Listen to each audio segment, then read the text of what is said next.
আবদার! হ্যাঁ, আমি কি ছোট যে আমার জন্য বেলুন সাজাচ্ছ?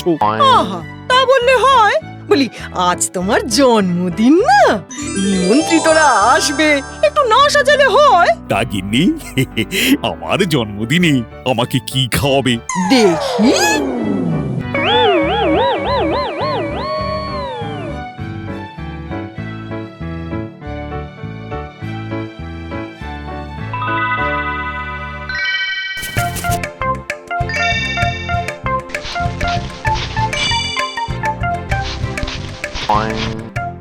পেন, কাঁচের মূর্তি, নোটবুক। আরে, আমি কি এই বয়সে লেখাপড়া করব? এ কি গিন্নি, এত ছোট কেক? হ্যাঁ হ্যাঁ, ওতেই হবে। কি হবে তো? হ্যাঁ, হ্যাপি বার্থডে কৈলাস।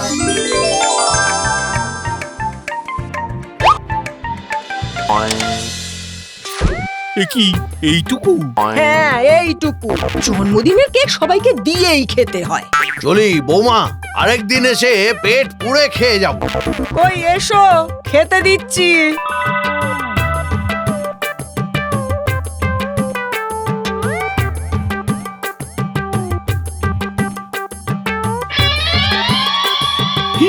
এ কি শুধু ভাত, ডাল আর মাছ, তাও আবার একটা? আরে, জন্মদিনে মাংস, দই, মিষ্টি, পায়েস এসব কই? এই যে যা দিয়েছি খাও। আজ থেকে তোমাকে কম করেই খেতে দেব। তোমার জন্মদিনে এই আমার প্রতিজ্ঞা।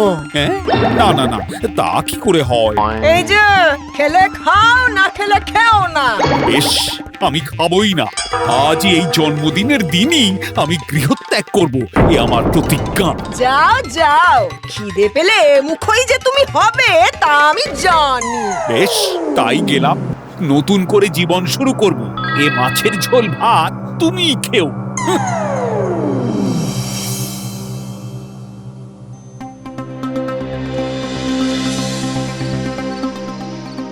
কি যে হলো মেয়েটার! হায় হায় হায় হায়! মহারাজ, এ বড় কঠিন অবস্থা দেখছি। হ্যাঁ, সব বৈদ্যরাই তো ফিরে গেলেন। মহারাজ, আমার মনে হচ্ছে কোনো অশুভ শক্তি রাজকুমারীকে ভর করেছে।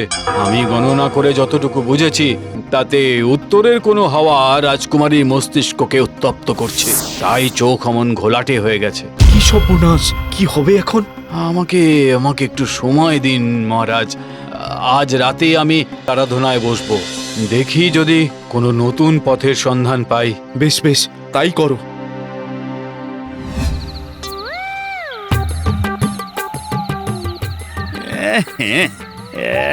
এমন জেদ করে বেরিয়ে আসাটা ঠিক হলো না। খিদে পেট একেবারে টনটন করছে। ফিরে যাব? আমার জন্মদিনের দিন, আমাকে অপমান। হ্যাঁ, জল খেয়ে থাকবো, তবু ঘরে আর ফিরবো না। যেদিকে দু চোখ যায় চলে যাব।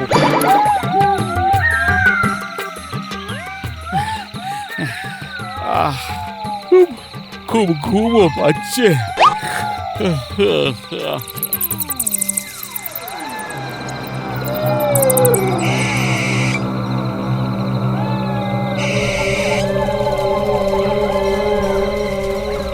হে মা, দেখা দাও, দেখা দাও।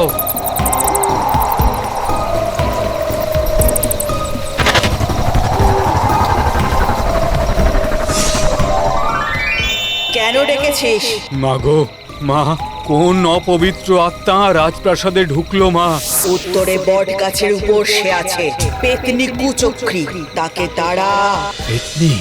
কিভাবে মা, কিভাবে? ওই গাছ থেকে যেভাবেই হোক ওকে তাড়ানোর ব্যবস্থা কর। অন্য কোনো গাছের আশেপাশেও যেন ও আর না আসতে পারে। বেশ, তাই হবে মা, তাই হবে।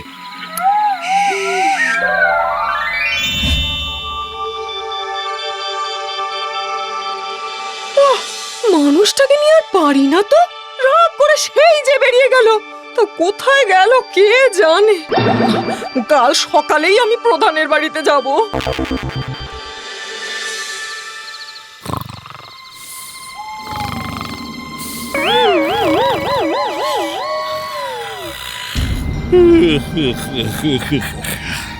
এই এই এই সেই বট গাছ। মনে হচ্ছে আপনারা রাজার লোক। হ্যাঁ, কিন্তু তোমার কি চাই? কিছু না, আমি পথিক। তাই এরা এখানে এসেছে কেন? এই গাছে এক পেতনি বাসা বেঁধেছে, তাকে তাড়াতে হবে। আপনি যান এখান থেকে। বলছি, আশেপাশে খাবার দোকান আছে? না, এখানে কোনো দোকান নেই, রাজপ্রাসাদের পাশে আছে। আপনি সেখানে যান, খাবার পাবেন। যাই, রাজভোগ যদি জুটে যায় কপালে।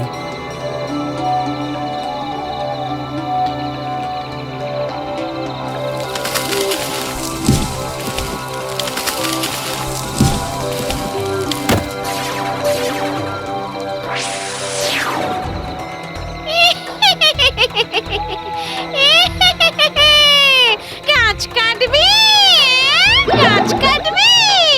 একটা ফলও মাটিতে পড়লে সেখান থেকে নতুন গাছ গজাবে। আমাকে মরতে পারবি না, এই বট গাছেই আমার প্রাণ। হ্যাঁ, সর্বনাশ। এই এই এই- এই তোরা সব ফল খেয়ে ফেল। বট ফল খেলে তো মরে যাব। আরে ও সব জানি না, খেতেই হবে। ওরে পেট কামড়ে মরলাম গো। না না না, এ ফল খেতে পারবো না জ্যোতিষী ঠাকুর, আমাদের বাঁচাও। বট ফল খাওয়া যায় নাকি? কি মুশকিল হলো। আচ্ছা, চল চল সবাই রাজপ্রাসাদে ফিরে যাই।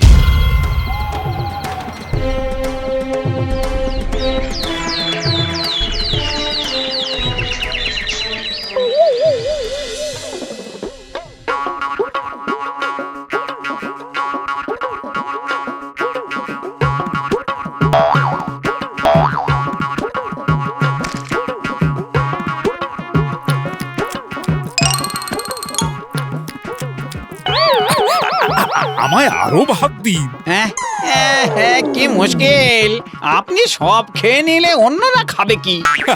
রাজপ্রাসাদের খাবার আবার ফুরোয় নাকি? এ তো মহা মুশকিল হলো। এ কি মানুষ নাকি রাক্ষস? রাজা মশাইকে জানাতে হবে। তাহলে তাহলে কি হবে? মহারাজ, এমন কোনো লোক যদি পাওয়া যেত যে ওই সব ফল খেয়ে নেবে, তাহলে একটা ফলও মাটিতে পড়তো না। আরে তা আবার হয় নাকি? ক্ষমা করবেন মহারাজ, আপনাকে বিরক্ত করতে চাইনি, কিন্তু হেয়ালি রেখে আসল কথা বলো, আমার মাথা ঠিক নেই এখন। আগে ওই অতিথিশালায় এমন একটা লোক এসেছে যে সবার সব খাবার খেয়ে নিচ্ছে। সব খেয়ে নিচ্ছে মানে? আগে হ্যাঁ মহারাজ, অন্যদের খাবারও খেয়ে নিচ্ছে। আমার এ জন্মে এমন মানুষ আমি দেখিনি বাপু যে এত খাবার খেতে পারে, আর তার জন্যই অন্যরা খেতে পারছে না। হ্যাঁ, সে কি? মহারাজ, মহারাজ, এই লোক যদি ওই গাছের সব ফল খেয়ে নেয়, তাহলে কিন্তু আমাদের কাজটা হয়ে যায়। ঠিক ঠিক, ওনাকে এখানে নিয়ে এসো। আগে মহারাজ। সে কি বৌমা, সারা রাত বাড়ি ফেরেনি? না প্রধান মশাই, জানেন তো আমার না খুব চিন্তা হচ্ছে। আচ্ছা, ওর কোনো বিপদ হলো না তো? আরে না না, বিপদ হবে না। তবু আমি দেখছি কি করা যায়। তুমি এখন বাড়ি যাও বৌমা। আচ্ছা।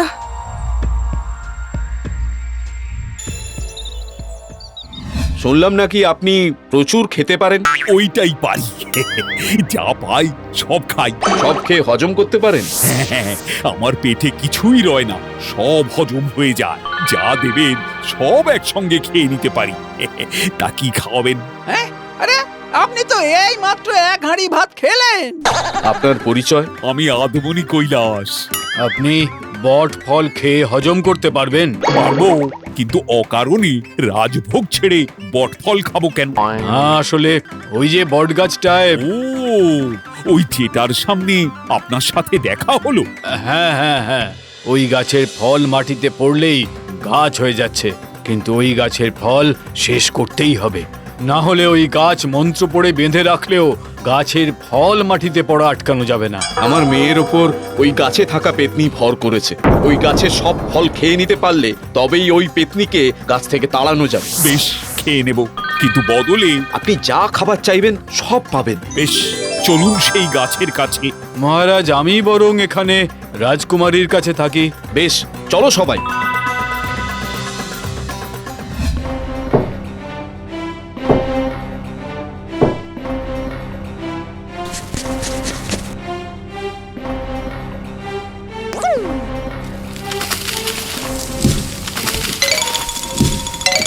এ তো বীজ শুদ্ধ হজম করে ফেলছে। মহারাজ সব ফল শেষ। বাবা বাবা বাবা, সব ফল শেষ। এবার তবে গাছটাকে মন্ত্র দিয়ে বেঁধে ফেলা হোক। শেষ করে দিল গো।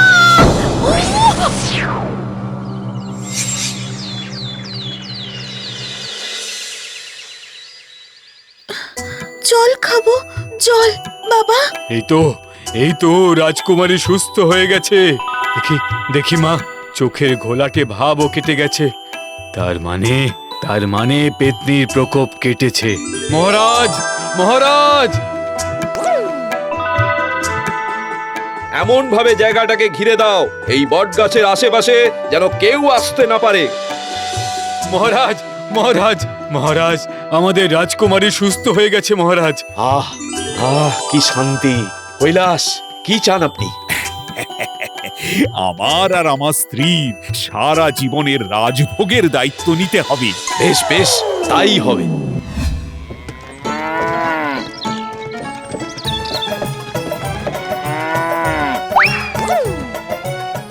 কি গো, কোথায় ছিলে? বলছি আরে সব বলছি। বলি এত সব কি? সব আদমনি কৈলাসের জন্মদিনের উপহার। এ? হ্যাঁ নয় গো, হ্যাঁ।